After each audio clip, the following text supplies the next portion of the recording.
What's going on, Octane fans, and welcome to this week's episode of Motor Monday. We've got a few things we'd like to talk about today, so let's go ahead and just jump right in.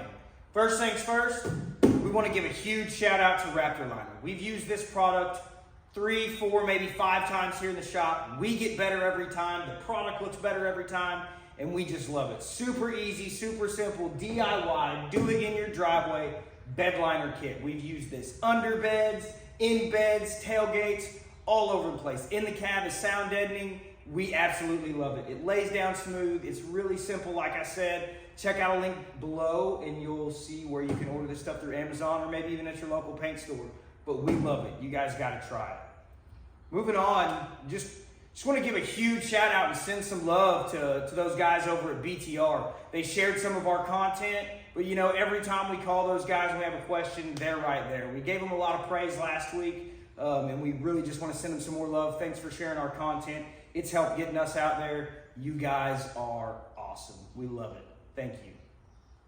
Next, let's move on, talk about the OBS a little bit. So we've got Project OBS in the shop this week. Last week we sprayed on the bed liner and did most of the body work. This week, we're prepping to spray some plasti dip. We've got that electric lime green for you guys. It's going on. It's going to be hot.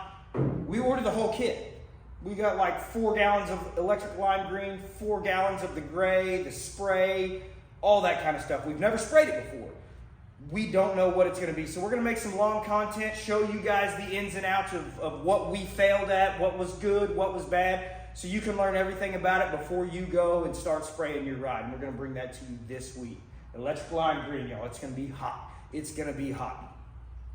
Next, we've got more content coming to you this week from JJ's Arm Drop here at Little River Academy Dragway. It's crazy, it's hot, it's gonna be live. Y'all check that out. There'll be a link here in the comments to that long video there. It's gonna be super crazy. Finally, I'd like to talk to you a little bit about SEMA. Are you a member of SEMA? Do you know what SEMA is doing to keep this sport alive? Well, check out a link in the description down here below and you can see what you can do to help out and help keep this sport alive so that we can all keep enjoying this stuff. And remember, like and subscribe. Thanks, y'all. It's been a great Motor Monday.